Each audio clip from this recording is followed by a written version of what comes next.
والفجر وليال عشر والشفع والوتر والليل إذا يسر هل في ذلك قسم لذي حجر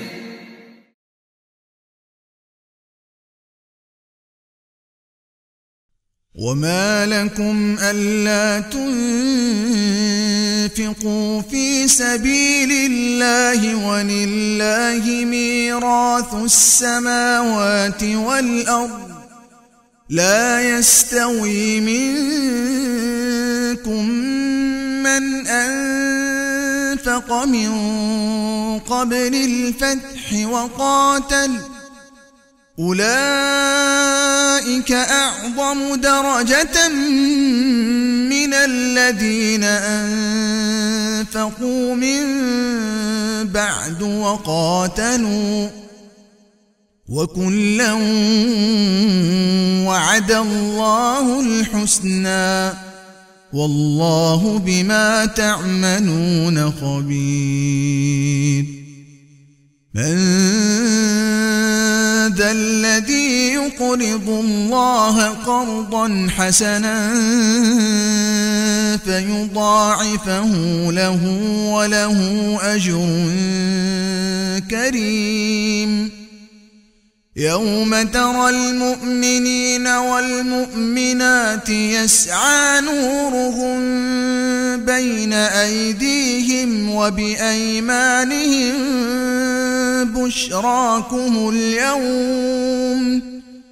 بشراكم اليوم جنات تجري من تحتها الأنهار خالدين فيها ذلك هو الفوز العظيم يوم يقول المنافقون والمنافقات للذين آمنوا انظرونا نقتبس من نوركم قيل ارجعوا وراءكم فالتمسوا نورا فضرب بينهم بسور له باب باطنه فيه الرحمة وظاهره من قبله العذاب ينادونهم ألم نكن معكم قالوا بلى ولكنكم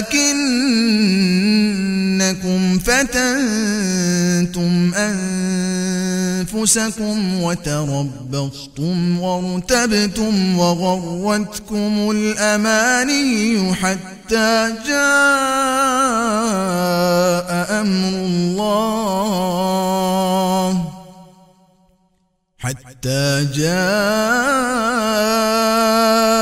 أمر الله وغركم بالله الغرور فاليوم لا يؤخذ منكم فدية ولا من الذين كفروا مأواكم النار هي مولاكم وبئس المصير۔ السلام علیکم ورحمۃ اللہ وبرکاتہ۔ کیا حال ہے آپ سب کا؟ الحمدللہ۔ نحمدہ ونصلی علی رسولہ الکریم، اما بعد فاعوذ باللہ من الشیطان الرجیم، بسم اللہ الرحمن الرحیم۔ رب اشرح لی صدری ویسر لی امری واحلل عقدۃ من لسانی یفقہوا قولی رب زدنی علما۔ انشاءاللہ آج ہم سورہ الحدید کی آیات نمبر 10 سے 15 تک کا ترجمہ اور تشریح دیکھیں گے، جن کی ابھی آپ نے تلاوت مبارکہ سماعت فرمائی۔ آخر کیا وجہ ہے کہ تم اللہ کی راہ میں خرچ نہیں کرتے، حالانکہ زمین اور آسمانوں کی میراث اللہ ہی کے لیے ہے۔ تم میں سے جو لوگ فتح کے بعد خرچ اور جہاد کریں گے وہ کبھی بھی ان لوگوں کے برابر نہیں ہو سکتے جنہوں نے فتح سے پہلے خرچ کیا اور جہاد کیا۔ ان کا درجہ بعد میں خرچ کرنے اور جہاد کرنے والوں سے بڑھ کر ہے، اگرچہ اللہ نے دونوں ہی سے اچھے وعدے فرمائے ہیں۔ جو کچھ بھی تم کرتے ہو اللہ اس سے باخبر ہے۔ کون ہے جو اللہ کو قرض دے، اچھا قرض، تاکہ اللہ اسے کئی گنا بڑھا کر واپس کرے، اور اس کے لیے بہترین اجر ہے۔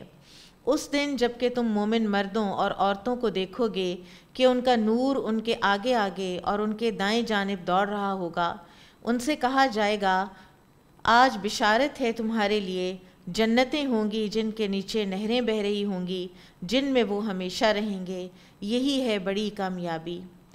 اس روز منافق مردوں اور عورتوں کا حال یہ ہوگا کہ وہ مومنوں سے کہیں گے کہ ذرا ہماری طرف دیکھو تاکہ ہم تمہارے نور سے کچھ فائدہ اٹھائیں، مگر ان سے کہا جائے گا کہ پیچھے ہٹ جاؤ، اپنا نور کہیں اور تلاش کرو۔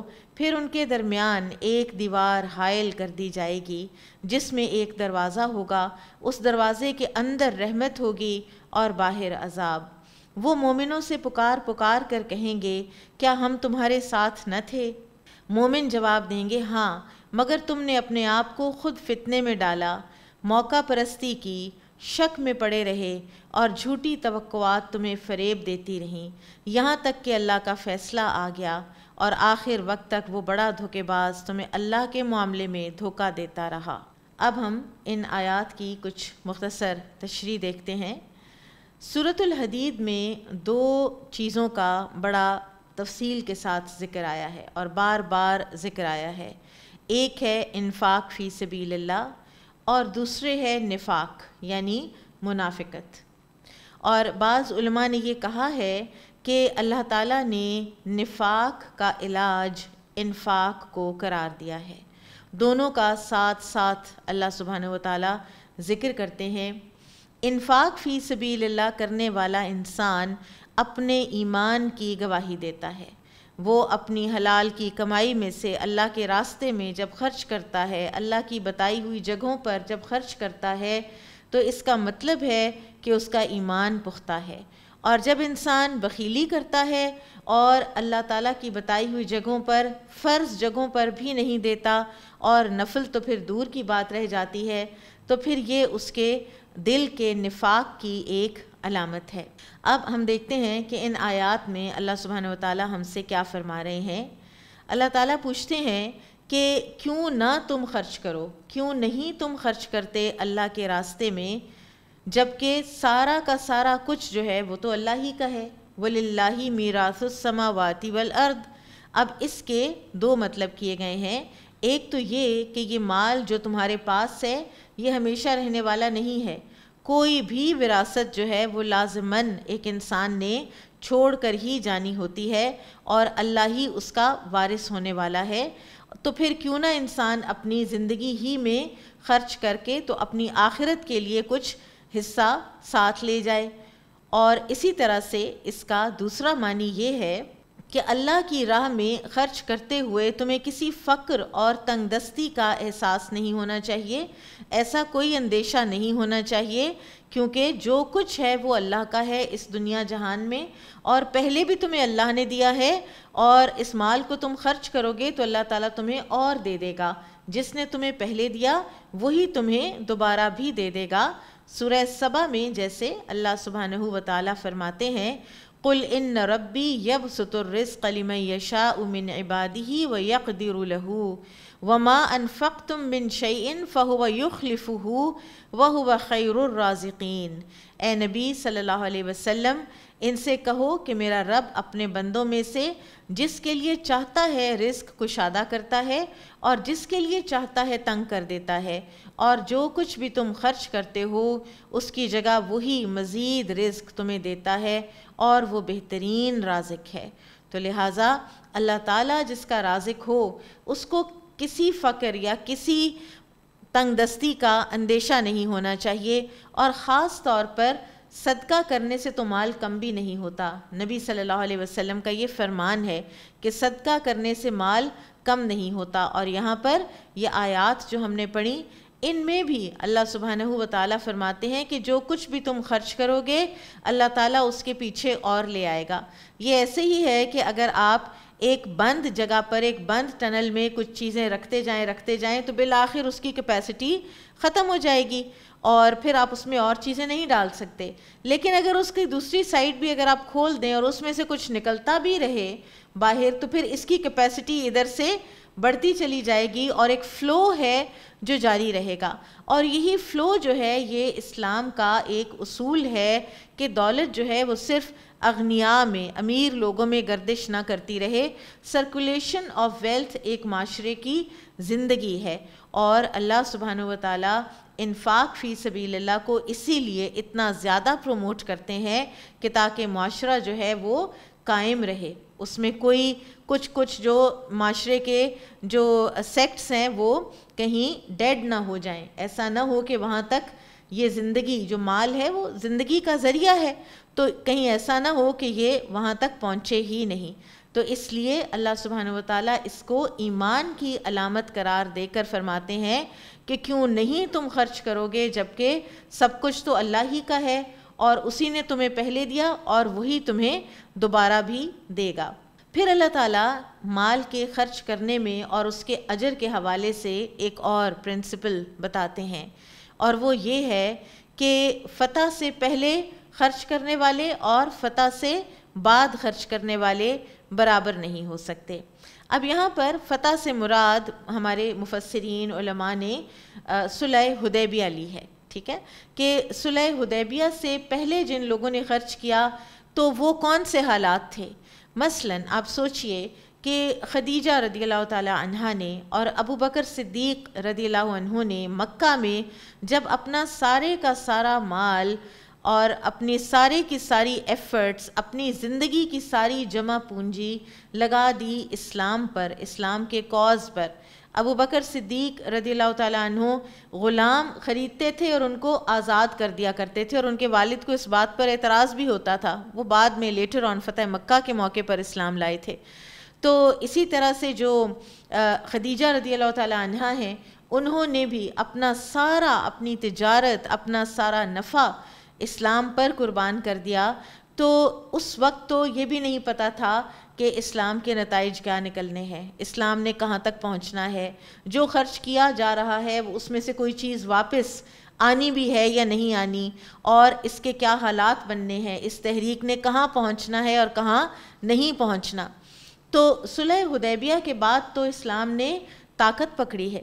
صلح حدیبیہ کے بعد تو رسول اللہ صلی اللہ علیہ وسلم نے سپر پاورز کو خطوط لکھے ہیں، یعنی اسلام جو ہے وہ اس لیول پر آ گیا تھا، ایٹ پار آ گیا تھا. تو اس کے بعد جنہوں نے خرچ کیا تو اللہ تعالیٰ یہ بھی دیکھتے ہیں. اس کا مطلب یہ ہے کہ اللہ سبحانہ و تعالیٰ یہ بھی دیکھتے ہیں کہ کسی نے جو خرچ کیا تو وہ کن حالات میں خرچ کیا اور وہ کن کیفیات میں سے گزر رہا تھا، وہ کن جذبات میں سے گزر رہا تھا اس وقت، اور اس کے کیا خوف تھے، اس کے کیا اندیشے تھے. اور اس طرح سے اللہ تعالیٰ پھر انسان کی نیتوں کا قیامت کے دن وزن کریں گے. لیکن اس کا یہ مطلب نہیں ہے کہ بعد والوں کے لیے اجر نہیں ہے. اللہ سبحانہ و تعالیٰ فرماتے ہیں وَكُلًّا وَعَدَ اللَّهُ الْحُسْنَى، سب کے ساتھ اللہ نے اچھا ہی وعدہ کیا ہے لیکن درجات میں کمی بیشی ہو سکتی ہے اور ہوگی. ایک گروہ جو ہے اس کا رتبہ دوسرے گروہ سے لازماً بلندتر ہوگا کیونکہ انہوں نے زیادہ سخت حالات میں اللہ تعالیٰ کی خاطر خطرات مول لیے جو کہ دوسرا گروہ نہ کر سکا. ٹھیک ہے.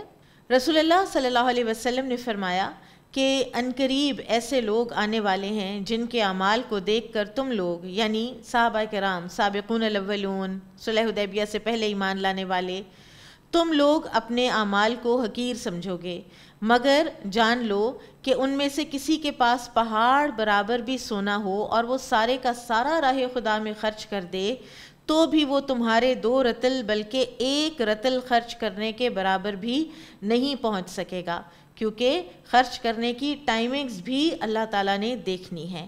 اور اصولاً اب یہ بات ہے کہ جب کبھی اسلام پر کوئی بھی ایسا وقت آ جائے، آئندہ بھی، یہ صرف نبی صلی اللہ علیہ وسلم کے دور کی بات تو نہیں ہے، کہ جب بھی کبھی ایسا وقت آ جائے کہ جب اسلام کا غلبہ دور دور تک اس کے کوئی آثار نظر نہ آتے ہوں، ایسے میں جو لوگ اسلام کی حمایت کو اٹھیں گے، ایسے میں جو اپنی جان کی بازی لگائیں گے، اپنا مال خرچ کریں گے اور کفر و اسلام کی کشمکش میں اپنا مال کھپائیں گے، تو ایسے لوگوں کی قربانیوں کا ظاہر ہے کہ وزن قیامت کے دن زیادہ ہوگا، اجر زیادہ ہوگا بنسبت ان کے جنہوں نے اسلام کے عروج اور ترقی کے دنوں میں خرچ کیا ہوگا۔ پھر اللہ تعالیٰ فرماتے ہیں من ذا الذی یقرض اللہ قرضا حسنا، کون ہے جو اللہ تعالیٰ کو قرض حسن دے اور اللہ تعالیٰ پھر اس کو بڑھا چڑھا کر واپس کرے۔ اور یہ اللہ تعالیٰ کی ایک بہت بڑی شان ہے، اعلیٰ ظرفی ہے، شان کریمی ہے کہ اللہ تعالیٰ اپنے ہی دیے ہوئے رزق میں سے جب انسان کو ایک اس کے اندر تحریک پیدا کرتا ہے کہ تم اللہ کے راستے میں دو، تو اللہ تعالیٰ فرماتے ہیں کہ تم مجھے قرض دے دو۔ اللہ تعالیٰ اس کو اپنے ذمے قرض قرار دیتے ہیں اور پھر اس کا نام اللہ تعالیٰ نے کیا رکھا ہے؟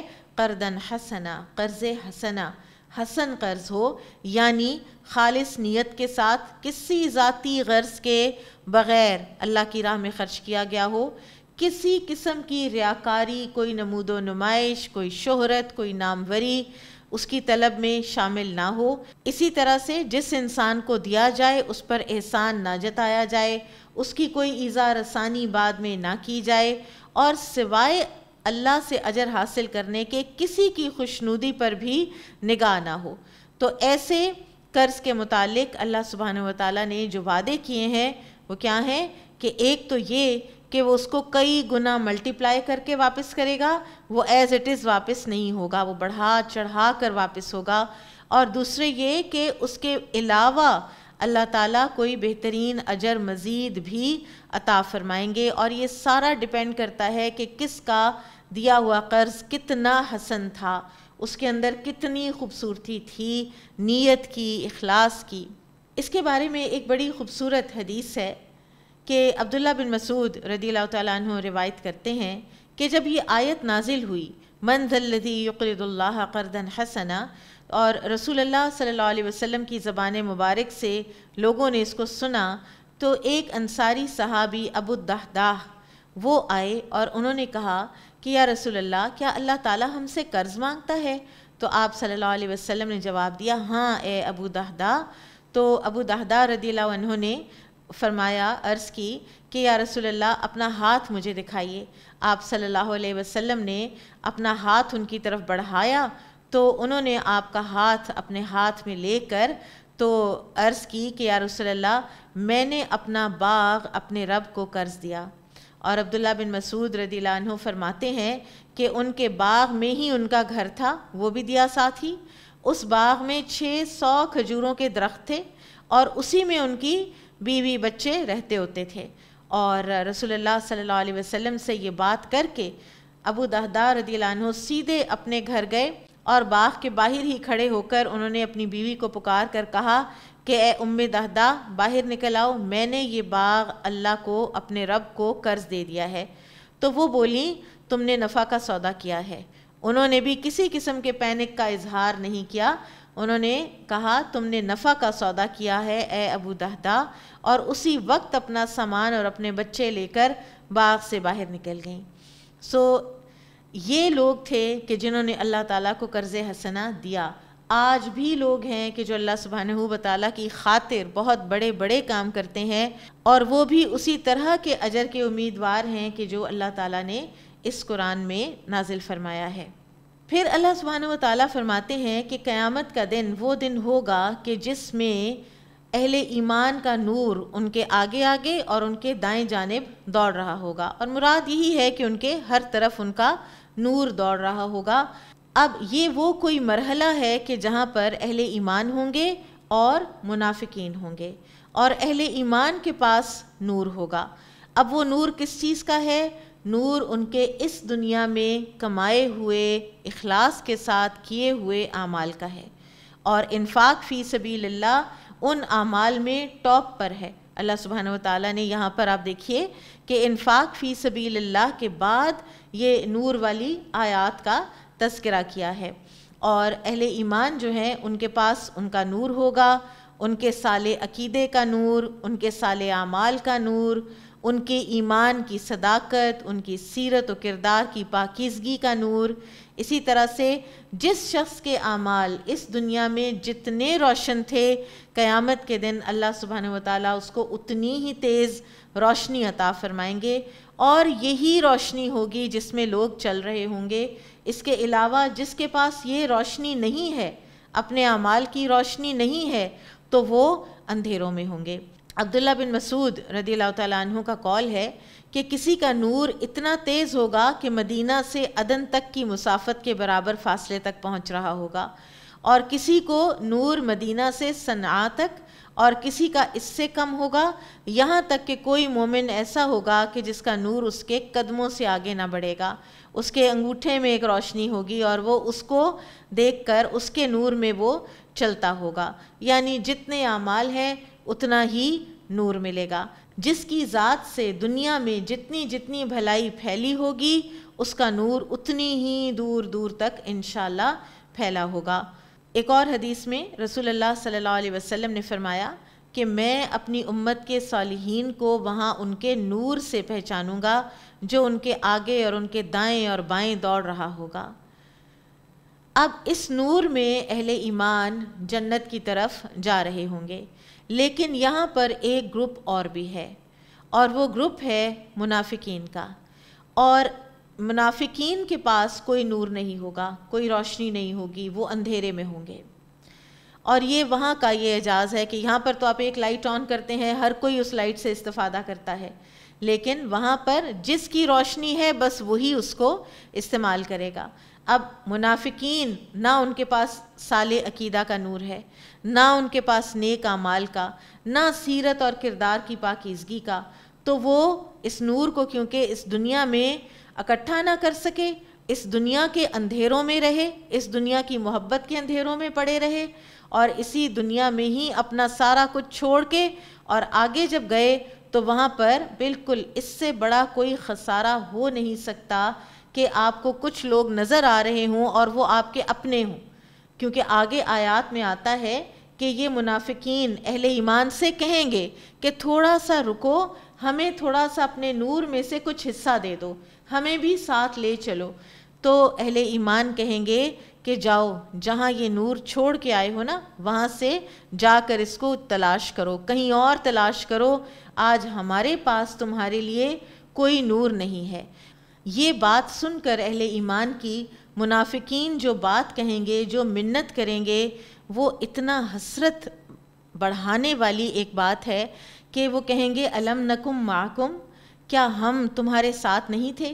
یعنی دنیا میں ہم ایک گھر میں رہتے تھے، دنیا میں ہم کولیگز تھے، دنیا میں ہم دوست تھے، ہم میاں بیوی تھے، ہم ایک اکٹھے کسی دفتر میں کام کرتے تھے، ہم رشتہ دار تھے، ہم تو اکٹھے رہتے تھے، ہم ایک معاشرے میں رہتے تھے، ایک شہر میں رہتے تھے، ہمارے شادی بیاہ کے رشتے تھے آپس میں. تو وہ کہیں گے کہ ہاں بالکل تھا، ایسا ہی تھا.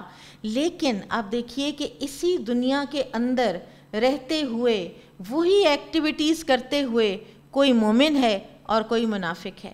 یہ سارا ہمارے اعمال پہ ڈیپینڈ کرتا ہے کہ ہم نے اس دنیا میں جو کچھ بھی کیا وہ کن نیتوں کے ساتھ کیا، کس عقیدے کے ساتھ کیا. تو وہ کہیں گے کہ ہاں بالکل تم ہمارے ساتھی تھے دنیا میں. ہو سکتا ہے ایک گھر میں رہتے ہوں، ہو سکتا ہے کہ ایک محلے میں رہتے ہوں، ہو سکتا ہے کہ شادی بیاہ کا رشتہ ہو، لیکن اہل ایمان اس وقت جو ان کو بتائیں گے کہ دنیا میں تم کرتے کیا رہے ہو. یہ فرق ہے ایمان اور نفاق کا.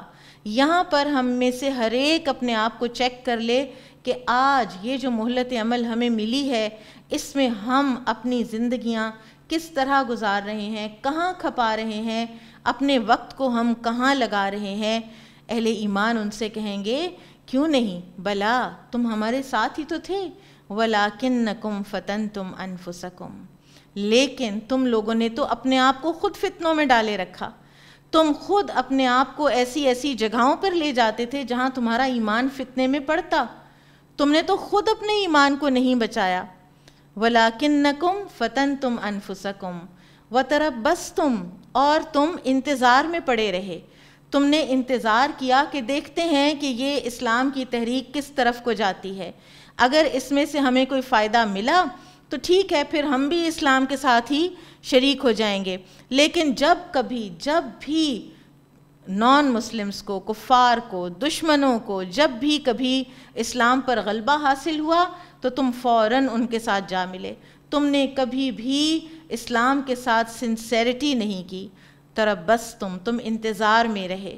ورتبتم، اور تم شک میں رہے کہ پتہ نہیں جو کچھ بتایا جا رہا ہے وہ سچ ہے بھی یا نہیں، پتہ نہیں دوزخ ہے بھی یا نہیں، جنت ہے بھی یا نہیں، حیات بعد الموت ہے بھی یا نہیں، ہمیں یہاں پر جو کچھ کرنے کو کہا جاتا ہے اس کی کوئی حقیقت ہے بھی یا نہیں، اللہ ہے یا نہیں یہ شک، رسول صلی اللہ علیہ وسلم سچے نبی ہیں یا نہیں یہ شک، ہر چیز کے بارے میں تمہیں شک ہی پڑے رہے. اور جو شک ہے نا، یہ دل کی ایک بہت بڑی بیماری ہے. آپ دیکھیے کہ قرآن شروع ہی ہوتا ہے تو ہمارے اندر سے شک نکالا جاتا ہے.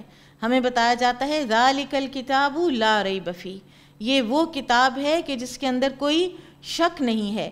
کیونکہ شک انسان کے دل میں کسی بھی چیز کے بارے میں آ جائے تو پھر آپ اس کے اوپر نہ کوئی کام کر سکتے ہیں، نہ آپ فوکسڈ رہ سکتے ہیں، آپ کی یکسوئی ختم ہو جاتی ہے، آپ اس کے اوپر محنت بھی نہیں کر پاتے. اب دیکھیے ایک بچہ ایک کیریئر چوز کرتا ہے، اس کے بارے میں 2 3 4 سال بھی بعض اوقات بچے لگا لیتے ہیں اور پھر اس کے بارے میں شک میں پڑ جاتے ہیں کہ پتہ نہیں میرا ایپٹیچیوڈ نہیں ہے، یا میں اس چیز کو اب پتہ نہیں نبھا پاؤں گا یا نہیں، اور وہ پھر اتنے شک میں پڑتے ہیں کہ وہ ساری محنت جو ہے وہ اپنی چھوڑ دیتے ہیں اور پھر کسی اور ڈگر پر چل پڑتے ہیں. تو جب شک آ جاتا ہے تو آپ اس چیز کو پریکٹس نہیں کر سکتے. تو منافقین کا ایک بہت بڑا کام اس دنیا میں جو ہے وہ یہ ہے کہ یہ شک میں ہوتے ہیں، اور ان کا شک ان کو پوری طرح سے اسلام کے دائرے میں داخل ہونے ہی نہیں دیتا. اور پھر آپ آگے بھی دیکھیے سورۃ البقرہ میں کہ اللہ سبحانہ وتعالیٰ فرماتے ہیں وَبِالْآخِرَةِ هُمْ يُوقِنُونَ، آخرت کا وہ یقین رکھتے ہیں. جو متقین ہیں، جو اہل ایمان ہیں، ان کے اندر یقین ہے. یقین کی کیفیت ہوگی ایمان بالآخرہ پر اور باقی سارے بھی ایمانیات پر، تو پھر انسان وہ کام کر سکے گا کہ جس کا کہ اس سے تقاضا کیا گیا ہے. اور یہاں پر منافقین ان کی کیا ہے اب روش؟ ورتبتم، اور تم شک میں پڑے رہے، وغرتکم الامانی، اور تمہیں تمہاری لمبی تمناؤں نے، امیدوں نے دھوکے میں ڈال رکھا تھا. اب یہ گفتگو جب ہو رہی ہوگی تو آگے ایک دروازہ ہے، یہ کوئی میدان حشر کا مرحلہ ہے جہاں پر اللہ سبحانہ وتعالیٰ اہل ایمان کی اور منافقین کی چھانٹی کر رہے ہیں. وہ الگ الگ ہو رہے ہیں. یہاں تک یہ لوگ اکٹھے پہنچے ہیں. کوئی یہ ایسا مرحلہ ہے کہ جس میں بس یہی 2 لوگ ہیں، یہی 2 کیٹیگریز ہیں. یہاں پر یہ اکٹھے پہنچے ہیں. ان کی نمازیں، ان کے روزے، ان کا کچھ نہ کچھ دین کے ساتھ جو تعلق انہوں نے مجبوراً ایک باندھ رکھا تھا مسلمانوں کو دکھانے کے لیے، وہ ان کے کسی کام نہ آیا. اور اس سے بڑی حسرت کیا ہوگی کہ جو اللہ تعالیٰ فرماتے ہیں کہ ان کے درمیان ایک دیوار حائل کر دی جائے گی. اکٹھے کہیں جا رہے ہیں، ایک دیوار ہے، دیوار میں ایک دروازہ ہے. اہل ایمان اپنے نور میں اس میں چلتے چلتے اس دروازے سے آگے نکل گئے ہیں اور یہ دیکھ رہے ہیں کہ اس دروازے سے آگے اللہ کی رحمتیں ہیں، رونقیں ہیں، خوشیاں ہیں، بشارتیں ہیں اور سلامتی ہے، اور پیچھے عذاب ہے. اور یہ اس سلامتی کو اور رحمتوں کو دیکھنے کے باوجود کہ یہ میری بہن گئی، یہ میرے شوہر گئے، اور وہ دیکھ رہے ہوں گے کہ یہ اس دیوار سے آگے نکل گئے ہیں اور خود نہیں جا سکیں گے، اس سے بڑا اور خسارہ کیا ہوگا. تو اللہ سبحانہ وتعالی ہمیں بچائے اس طرح کے خسارے سے. وغرکم باللہ الغرور. اور پھر اللہ سبحانہ وتعالی فرماتے ہیں کہ آج کے دن تم سے کوئی فدیہ قبول نہیں کیا جائے گا. آج کے دن تم سے کوئی فدیہ قبول نہیں کیا جائے گا اور تمہارا ٹھکانہ آگ ہے، اور یہی تمہارا ساتھی ہے. آگ ہی تمہاری ساتھی ہے اور بہت ہی برا یہ ٹھکانہ ہے. تو اللہ سبحانہ و تعالی ہمیں بچائے اس طرح کے انجام سے کہ ہم قیامت کے دن کو آج کے دن دیکھ نہ سکیں. جیسے علی رضی اللہ تعالیٰ عنہ نے فرمایا تھا نا کہ میں جس دن قیامت کو دیکھ لوں گا تو میرے ایمان میں کچھ بھی اضافہ نہیں ہوگا، کیونکہ مجھے آج بھی اس کے اوپر اتنا ہی ایمان ہے. اور یہاں پر اب ہم دیکھتے ہیں کہ انفاق اور نفاق دونوں کو اللہ تعالیٰ نے ساتھ ساتھ رکھا ہے.